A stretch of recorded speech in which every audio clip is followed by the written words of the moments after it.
৭৫ তোমার কি বয়স ছিল আমি জানি না, তবে আমার জন্ম হয় নাই স্যার।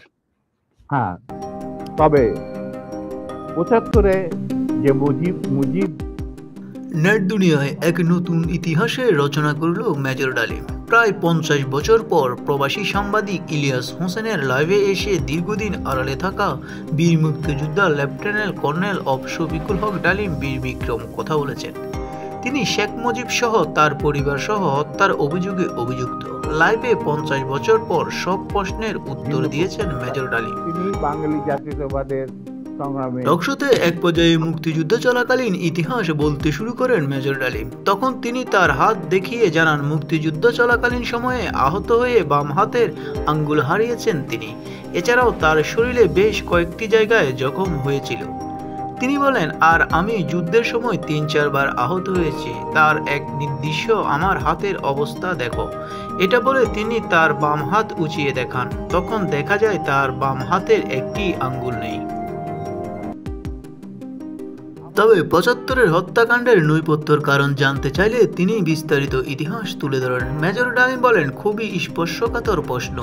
নিজের বাদ্য নিজে বাজানো যায় না। প্রথম কথা, ১৫ই আগস্ট কোনো বিচ্ছিন্ন ঘটনা না। এটার সূত্রপাত হয় মুক্তিযুদ্ধ চলাকালীন অবস্থায়।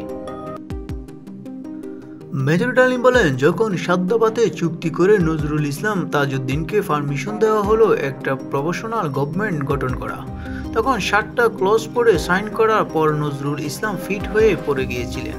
আমরা ক্রমান্বয়ে ভারতের একটা কদর রাজ্য অঙ্গরাজ্য পরিণত হব।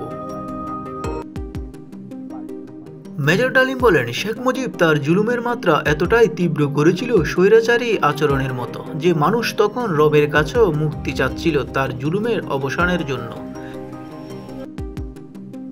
মেজর ডালিম বলেন, মুজিব তো মারা যায়নি, মুজিব একটা সেনা অভ্যুত্থানে নিহত হয়েছেন। সেনা অভ্যুত্থানে তো আর খালি হাতে মার্বেল খেলে না। ওখানে দুই পক্ষে থেকে গোলাগুলি হয় এবং হতাহত হয় দুই পক্ষেই। যেমন মুজিবের পক্ষের কিছু লোক মারা গেলেও সেভাবে সেনা অভ্যুত্থানকারী বিপ্লবীদের পক্ষ থেকেও কিছু লোক প্রাণ হারায়।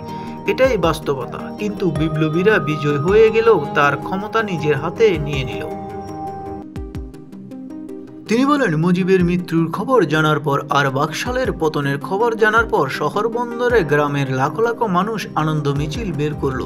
যে সমস্ত রাজনৈতিক নেতা বা দলগুলোর আন্ডারগ্রাউন্ড ছিল তারাও জনসমর্থন নিয়ে রাস্তায় চলে আসে। এভাবে জনস্বীকৃতি পেয়েছিল 15ই আগস্টের সামরিক অভ্যুত্থান। নিউজ বাংলা 29। একটা আলোর রশ্মি দেখলো যে হ্যাঁ, আমাদের